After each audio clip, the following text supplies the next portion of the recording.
So hi guys, this is monk here and आज का जो वीडियो है उसका वेट आप सभी को होगा बिकॉज़ आज इस वीडियो के अंदर हम लोग बात करेंगे Delhi university post graduation scholarship के बारे में। तो जितने भी लोगों ने पीजी के अंदर एडमिशन लिया है, चाहे वो एलएलबी हो या फिर कोई और भी हो, तो we are going to discuss in this video about all the scholarship and I would also inform you that how you can avail those scholarship. But before we start the video, make sure you subscribe to the channel and hit the bell icon so that you won't miss any for future update. And इसके साथ साथ मैं एक बात और बता दूं कि जो पीजी की स्कॉलरशिप हैं वो काफ़ी सारी स्कॉलरशिप हैं, तो it is not physically possible for me to show you each and every scholarship. तो आप लोगों को खुद से भी थोड़ी सी मेहनत करनी पड़ेगी and you also have to keep checking it by yourself. तो आप वन बाय वन करके सारी स्कॉलरशिप जो है उनके बारे में पढ़िए, उनकी सुटेबिलिटी, एलिजिबिलिटी एंड अपनी कंडीशंस को देखिए कि वेदर यू आर क्वालिफाइंग और नॉट फॉर देम, एंड तब आप एक वाइज डिसीज़न अपने आप से लेना। ठीक है, मैं तो सिर्फ आपको एक इन्फॉर्मेशन देना चाह रहा हूँ, बट जो फाइनल डिसीज़न होगा कि आपको कौन सी स्कॉलरशिप अवेल करनी है, आप किस कैटेगरी से बिलोंग करते हैं, वो फाइनल डिसीज़न आपका ही होगा।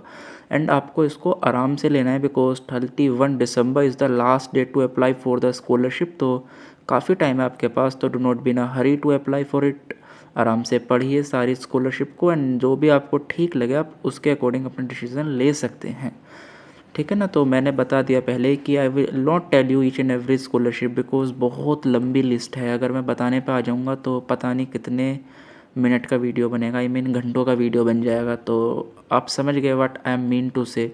इसी के साथ अब मैं लेकर के चलता हूँ आपको मेरे पीसी की स्क्रीन पे, आपको बताता हूँ कि how you can avail and what is all the eligibility criteria for these different scholarship of the Delhi University PG courses. So guys, as you can see on the screen that, तो अब मैं आपको दिखाता हूँ the different scholarship of the DU LLB। ठीक है ना, हम स्पेसिफिकली DU LLB के बारे में ही बात करेंगे। तो आप लोग देखिए 26 नवंबर को DU का नोटिस आया था रिगार्डिंग द डिफरेंट स्कॉलरशिप।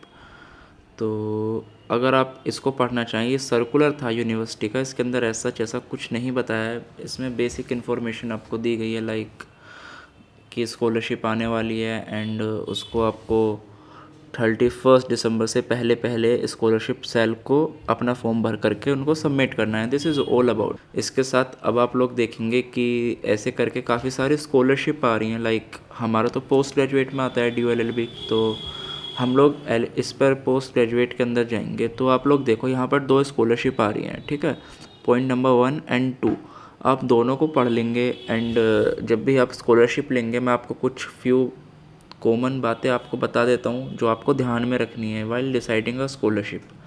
पहली चीज़ आपको ध्यान में देनी है अमाउंट, कि आपको कितने पैसे मिल रहे हैं। ठीक है, दूसरी चीज़ आपको ये समझनी है कि आप सिर्फ एक ही स्कॉलरशिप के लिए अप्लाई कर सकते हैं। तो ऐसा नहीं होगा कि आप सभी स्कॉलरशिप के लिए अप्लाई कर देंगे। लाइक आपके सामने 2 पॉइंट हैं, अब आपको इनमें से कोई एक ही अप्लाई करना है। आप ऐसा नहीं है कि फ़र्स्ट भी अप्लाई कर दें एंड सेकंड भी अप्लाई कर दें, समझ गए। तो there are different scholarship, around 7 to 8 scholarship available. तो you have to decide which is better for you and then choose accordingly.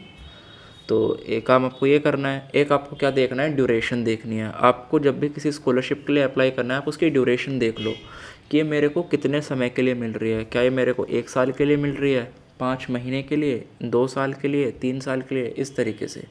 जो जितने ज़्यादा लंबे समय के लिए आपको मिलेगी वो उतनी ज़्यादा अच्छी होगी। तो आप इसको भी देखें एंड आप एलिजिबिलिटी ऑफ कोर्स ही देख लें। ऐसा भी होता है कि कुछ स्कॉलरशिप्स स्पेसिफिकली फॉर गर्ल्स होती हैं, तो अगर आप बॉय हैं तो आप उनके लिए एलिजिबल नहीं हैं। कैटेगरी के लिए अवेलेबल होती हैं। लाइक कुछ स्कॉलरशिप होती हैं जो कि इकोनॉमिकली वीकर सेक्शन वाले बच्चों के लिए होती हैं and there are some scholarship which are for SC ST OBC। तो you have to first check it out. ठीक है, तो इन सारी बातों का आप लोग ध्यान रखें एंड फिर अपने फ़िल्टर्स वगैरह लगा करके उनको एलिमिनेट करते चले जाएं जो जो आपको नहीं लेनी। एंड फाइनल में फिर जो भी डिसीज़न होगा वो आपका होगा। तो आप लोग इस तरीके से, ठीक है। तो ये दोनों सभी के लिए हैं। यहाँ पे लिखा हुआ है PG फर्स्ट ईयर कोर्सेज़, तो वो किसी भी कोर्स का हो सकता है। वो लॉ का बच्चा हो सकता है, वो किसी बाकी दूसरे डिपार्टमेंट से हो सकता है, like psychology, like MA political science, MA history, MA geography की, MSc, कोई भी बच्चा हो सकता है। तो ये सभी के लिए अवेलेबल है। ठीक है, आप आराम से यहाँ पर क्लिक करेंगे ना, आप इसके बारे में पूरा पढ़ लेंगे। ठीक है, मैंने पहले भी बताया था कि it is not possible for me to teach you each and everything, तो मैं नहीं दिखा सकता भाई, मेरे लिए टाइम की बाउंडेशन है, ठीक है ना। But still I would try कि जितना ज़्यादा से ज़्यादा मैं आपको बता सकता हूँ इस वीडियो के अंदर मैं उतना आपको बता दूँ। एंड आपसे भी बोलूँगा कि please watch this video completely, otherwise आप कुछ ना कुछ पॉइंट मिस कर देंगे एंड गलती कर बैठेंगे। तो अगर आपको गलती नहीं करनी then please watch the video कम के बाद देखो, हमारे लिए जो काम की चीज़ है वो आती है डिपार्टमेंटल स्कॉलरशिप के अंदर। यहाँ पर एक स्पेसिफिक डिपार्टमेंट के लिए स्कॉलरशिप है। लाइक आप फर्स्ट पॉइंट देखो तो ये एमए वाले बच्चों के लिए अवेलेबल है जो पर्शियन से एमए कर रहे हैं, ठीक है। सेकंड एंड थर्ड पॉइंट में दिया हुआ है इकोनॉमिक्स। तो इस तरीके से डिफरेंट डिफरेंट डिपार्टमेंट के लिए ये स्कॉलरशिप होती हैं, तो हमको देखना होगा हमारे लॉ से रिलेटेड। एंड हम उससे पहले एक बार ये देख लेते हैं कि देखो यहाँ पर लिखा हुआ है please click here to download your form. तो यहाँ पर आप लोग अपना एक फॉर्म डाउनलोड कर लेंगे स्कॉलरशिप का, इसका प्रिंट आउट निकलवा के इसको फिलअप कर लेना है आपको, ठीक है। एंड आप बेटर मुझसे जानते हैं कि कैसे फिल करना होगा फॉर्म, बिकॉज यार you are a post graduate student of such a prestigious university, Delhi University, तो ऑब्वियसली आपको तो सब आता ही होगा। तो आप इसको आराम से फिलअप कर लेंगे एंड इसमें सब लिख रहा है, डेफिनेटली सब लिख रहा है इसके अंदर कि किसको डिपॉजिट करना है, क्या करना है, ठीक है। But still I would explain it to you later. तो सबसे पहले देखते हैं हम कि स्कॉलरशिप के बारे में कि देखो, तो पॉइंट नंबर 10 आप लोग देखो, यहाँ लिखा हुआ है श्री रघुवीर एस होनी स्कॉलरशिप, ठीक है। एंड यहाँ पर लिखा हुआ है एलएलबी फर्स्ट ईयर। तो आपको ये भी ध्यान में रखना है कि वो कौन सी ईयर के लिए अवेलेबल है। फॉर एग्जांपल पॉइंट नंबर 11 की जो स्कॉलरशिप है this is available only to the third year student of the campus law centre, ठीक है। तो ऐसा है आपको करना है, कभी आप धोखे में आ जाओ कि अरे ये वाली स्कॉलरशिप मिली एंड बाद में आपको पता चले कि you are not eligible for that. तो जैसे ही हमने ये वाली स्कॉलरशिप को ओपन किया, मैं आपको इसके जो पॉइंट हैं वो थोड़े से पढ़ करके बता देता हूँ, so that you can get the idea that what exactly you have to look up when applying for the scholarship. अब आप लोग देखिए फर्स्ट पॉइंट के अंदर लिखा हुआ है कि इसके अंदर जो वैल्यू आपको मिलेगी, just a minute let me zoom it, ठीक है। तो जैसे हम इसको जूम करते हैं तो आप लोग देखो the scholarship value is of the 1000 rupees पर मंथ, ठीक है। तो 1000 रुपये पर मंथ और the amount earn by the endowment which ever is less. अब यहाँ पर ऐसा नहीं है कि आपको 1000 रुपये महीने के मिलेंगे, नहीं, या तो 1000 रुपये मिलेंगे या फिर वो अमाउंट जो कि वो एंडाउनमेंट के थ्रू कमाएंगे। अब ये क्या होता है, एक फ़ंड होता है बेसिकली, ठीक है। हर स्कॉलरशिप के अंदर एक फ़ंड होता है, वो इसमें नहीं बता रखा कि कितना फ़ंड है, उससे जो लोग इंटरेस्ट कमाते हैं उसको वो एज ए स्कॉलरशिप आपको देंगे, ठीक है। जो भी शेयर होता है इनका, मुझे नहीं पता कि क्या इनका फॉर्मूला होता है कैलकुलेट करने का, बट अराउंड 700-800 रुपये तो आप मान के चल सकते हैं कि हाँ उतने पैसे तो आपको मिल ही जाने चाहिए, ठीक है। एंड ये कब तक मिलेगी, फॉर 10 एकेडमिक मंथ, यानी कि 10 महीने तक आपको ये मिलेगी, to be awarded each year to the economically weaker section. तो मैं थोड़ा सा हाईलाइट करता चलता हूँ अब। तो देखो जैसे मैं इसमें कर रहा हूँ ना, ऐसे ही आपको सारी स्कॉलरशिप को खुद से पढ़ना होगा, ठीक है। तो हमने क्या देखा, एक तो इसमें है इम्पोर्टेंट मनी कि हमें इतने रुपये मिलेंगे, ठीक। उसके बाद है इसकी कंडीशन कि कौन एलिजिबल होगा, तो यहाँ पर होंगे इकोनॉमिकली वीकर स्टूडेंट। अब ऐसा नहीं होगा कि हर कोई इसके लिए एलिजिबल है, there are certain eligibility for it and definitely you are the first year student. तो यहाँ पे देखो लिख रहा है फर्स्ट ईयर। उसके अलावा क्या देखना होगा, एंड देखो एंड ये जो स्कॉलरशिप होगी ना, इसको रिन्यूड भी कराया जा सकता है। फॉर एग्जांपल अगर आपको स्कॉलरशिप मिल जाती है तो आप इसको सेकंड एंड थर्ड ईयर के अंदर भी रिन्यू करा सकते हैं। देखो ये लिख रहा है रिन्यूड, ठीक है। लेकिन यहाँ पे कंडीशन क्या होगी, you have to satisfactory performed in your semesters. जो आपके एग्ज़ाम होंगे वहाँ पे आपको एक सेटिस्फैक्ट्री परफॉर्मेंस देनी होगी। ऐसा नहीं है कि आप बहुत पुअर मार्क्स ला रहे हैं या फिर फेल हो रहे हैं, बैक लग रही है, ऐसा नहीं होना चाहिए, एक अच्छी परफॉर्मेंस। एंड अगेन देखो यहाँ पर कुछ भी क्लियर नहीं दिया गया कि सेटिस्फैक्ट्री क्या होती है। मेरे हिसाब से सेटिस्फैक्ट्री 50% है एंड सामने वाले के हिसाब से 60। तो भाई ये सारी चीज़ें बाद में क्लियर होंगी, आप अपने सीनियर से टीचर से पूछ लेना, क्योंकि जो ग्राउंड रियलिटी है वो आपको वही लोग बता सकते हैं, मैं नहीं। एंड यहाँ पर देखो the scholarship will B tenable for a period of 3 years, ठीक है ना। वही बात हो गई कि अगर आपको ये स्कॉलरशिप मिल जाती है देन आपको 3 साल तक ये स्कॉलरशिप मिलती रहेगी। बस आपको अपनी परफॉर्मेंस अच्छी रखनी है, ठीक है, अपने मार्क्स अच्छे लाने होंगे एंड आपको स्कॉलरशिप मिलती रहेगी। एंड थर्ड पॉइंट पर दे रखा है, first student fails to pass examination, तो फिर उसकी कैंसिल हो जाएगी। एंड इसके बाद जो नेक्स्ट इंपॉर्टेंट पॉइंट आता है वो आता है पॉइंट नंबर 4। अब इसके अंदर देखो, जो स्कॉलरशिप यूनिवर्सिटी देगी वो ऐसा नहीं होगा कि आपने फॉर्म भर दिया एंड आपको स्कॉलरशिप मिलना स्टार्ट हो जाएगा। नहीं, ऐसा नहीं होता। एक सिलेक्शन कमेटी बनाई जाएगी एंड उसकी रिकमेंडेशन जब वो परमिट करेंगे तब आपको स्कॉलरशिप मिलेगी। उसके अंदर कौन कौन होगा? डीन, फैकल्टी ऑफ लॉ, तो लॉ फैकल्टी की जो डीन मैम है वो उसके अंदर होंगी। एंड उसके अंदर प्रोफेसर इंचार्ज, अब आपको पता है तीनों लॉ सेंटर के अंदर प्रोफेसर इंचार्जेस होते हैं, ठीक है, तो उनकी भी परमिशन लगेगी। एंड जब वो सेटिस्फाइड हो जाएंगे, जब आप उनको रिक्वायर्ड डॉक्यूमेंट दे देंगे, लाइक आपका जो पेरेंट्स हैं उनका इनकम सर्टिफिकेट एंड काफ़ी सारी चीज़ें वो लोग आपसे मांगेंगे, देन यू विल, जब आप उनको दे देंगे एंड वो आगे आपको साइन कर देंगे आपकी एप्लीकेशन को, एंड फिर वो यूनिवर्सिटी को भेजेंगे and then the university will give you the scholarship. And जो एक और इम्पोर्टेंट पॉइंट है जो मैंने पहले भी बताया था कि आप एक से ज़्यादा स्कॉलरशिप नहीं ले सकते, तो वही पॉइंट नंबर ई के अंदर भी बता रखा है कि the student already receiving any scholarship और financial assistance in any form shall not be eligible to be considered for the scholarship. देखो, नॉट बी एलिजिबल, ठीक है ना, तो मैंने बताया था, इस बात का भी ध्यान रखना। And the next point is that the amount of scholarship will be release by the awardee to the awardee through the dean. अब जो आपको स्कॉलरशिप मिलेगी वो डीन मैम के हाथों से मिलेगी, ठीक है, on presentation of a bill by the awardee and a certificate to the effect that the awardee was not in receipt of any other scholarship from any other source during the said period.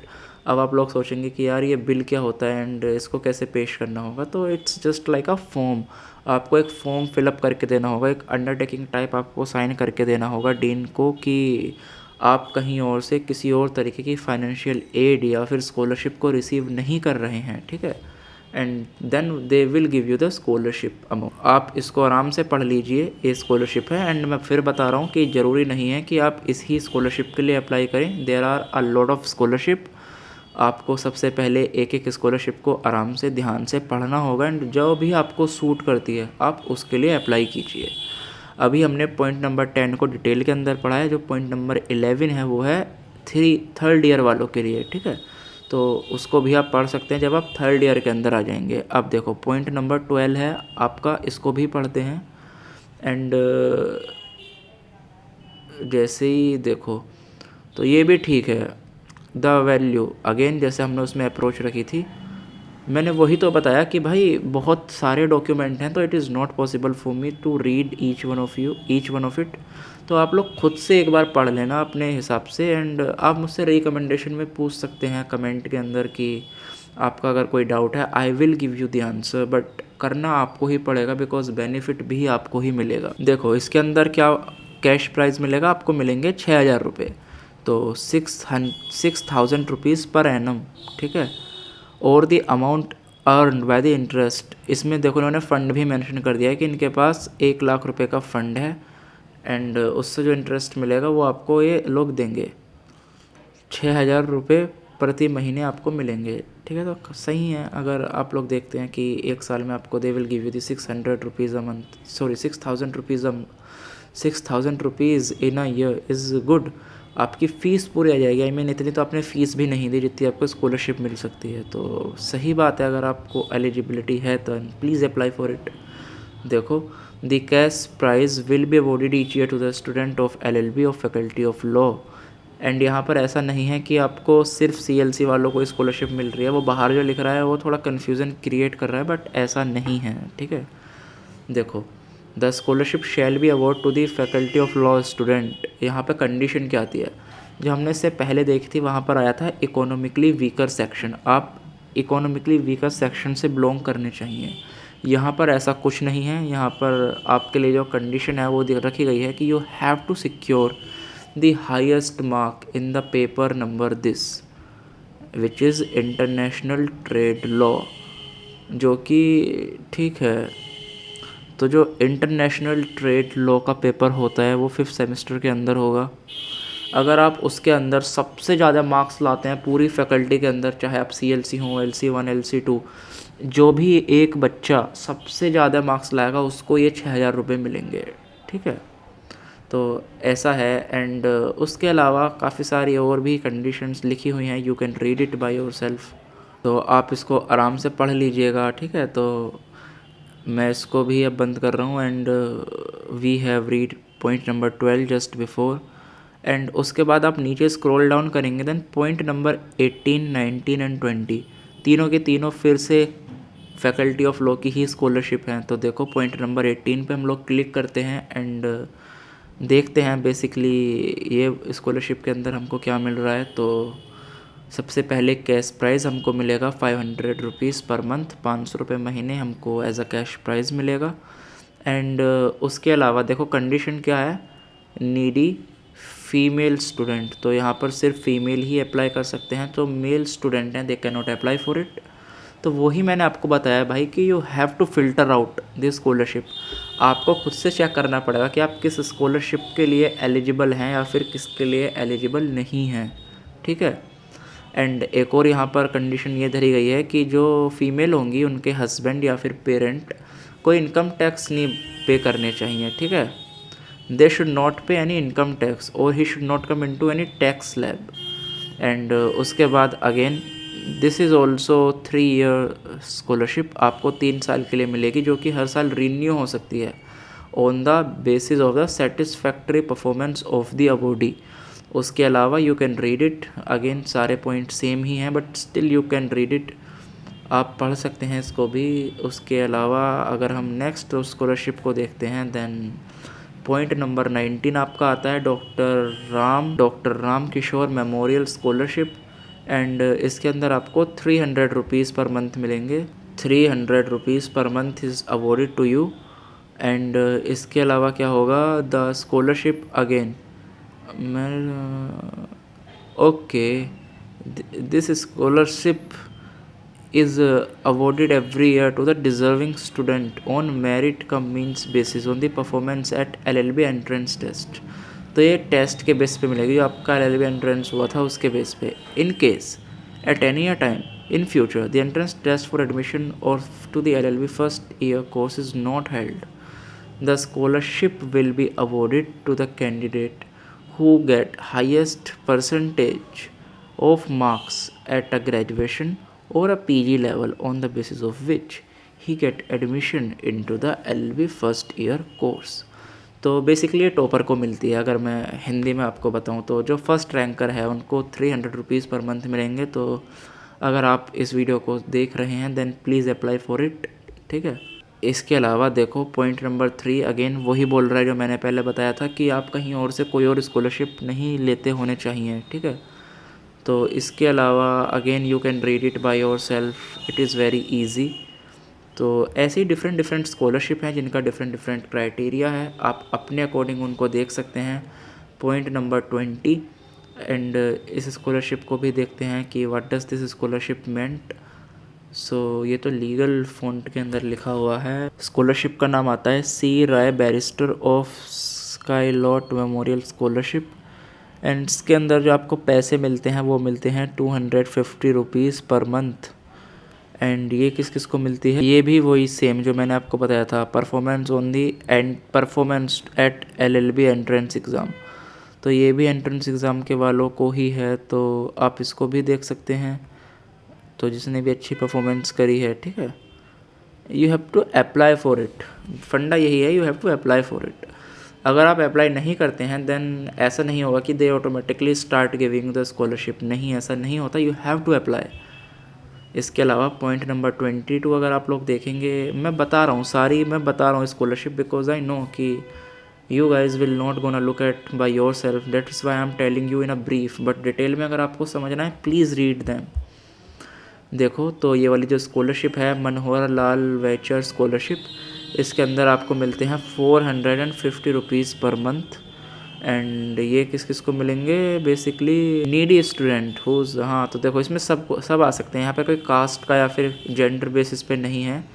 It is basically awarded to the needy student whose family income does not exceed the minimum tax slab, ठीक है।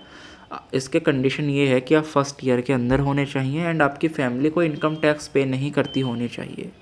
अगर आपकी family को income tax पे नहीं करती then you are eligible for this scholarship. And ये scholarship भी रिन्यूड करी जा सकती है। देखो ये लिखा है renewable for second and the third year on the basis of the satisfactory performance of the awardee. के बाद जो पॉइंट नंबर 4 आता है, ये तो वही बोल रहा है कि you should not hold any other scholarship from any other university और अ गवर्नमेंट और द प्राइवेट बॉडी।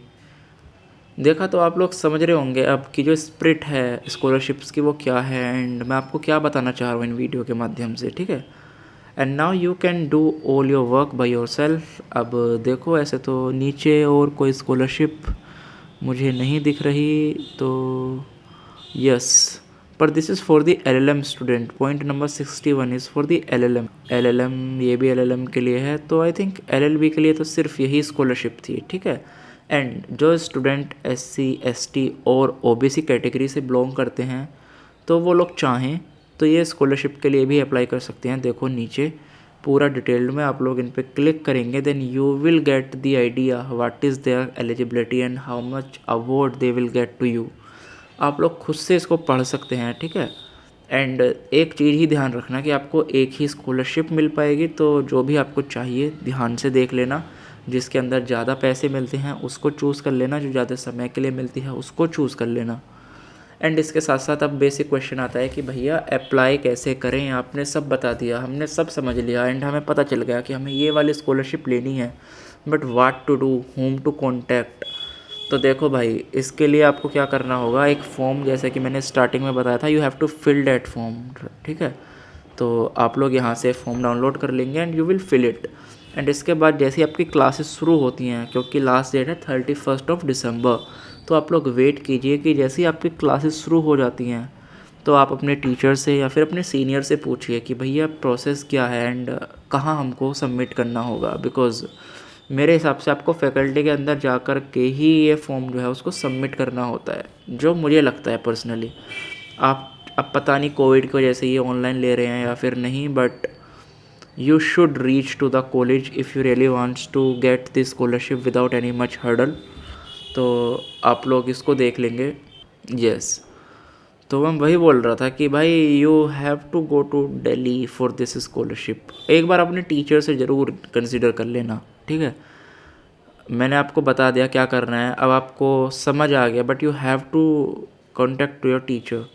देखो ये है confidential forwarding note by the principal head of the department.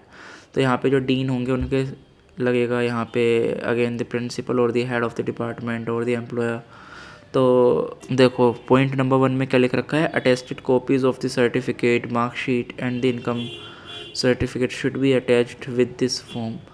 तो आपको इनकम सर्टिफिकेट वगैरह भी देने होंगे, attach copy of I card. अब आप लोग सोचेंगे कि यार अभी तो हमको आई कार्ड ही नहीं मिला, then how can we attach our copy of I card. तो वही सारे डाउट्स जो होंगे वो आपके कौन क्लियर करेगा, फैकल्टी क्लियर करेगी। हो सकता है वो डेट आगे बढ़ा दें, ठीक है। तो आपको फैकल्टी से बात करनी पड़ेगी, they will clear it, each and everything will be cleared bye them. तो मैंने आपको बता दिया जितना मैं बता सकता था, जितनी मेरे को नॉलेज थी, which I have share it with you. अब आपकी जिम्मेदारी बनती है आप कितना डिटेल में जा कर के इनको पढ़ते हैं एंड कितनी चीज़ों को एक्सप्लोर करते हैं बाय योर सेल्फ, ठीक है। एंड अगर आपको वीडियो अच्छी लगी हो, एंड आई नो कि वीडियो लंबी हो गई, तो फिर भी अगर आपने वीडियो को एंड तक देखा है एंड अगर आपको वीडियो अच्छी लगी है, then please do not forget to hit the like button, please do not forget to subscribe to the channel and definitely hit the bell icon so that you won't miss any of our future update।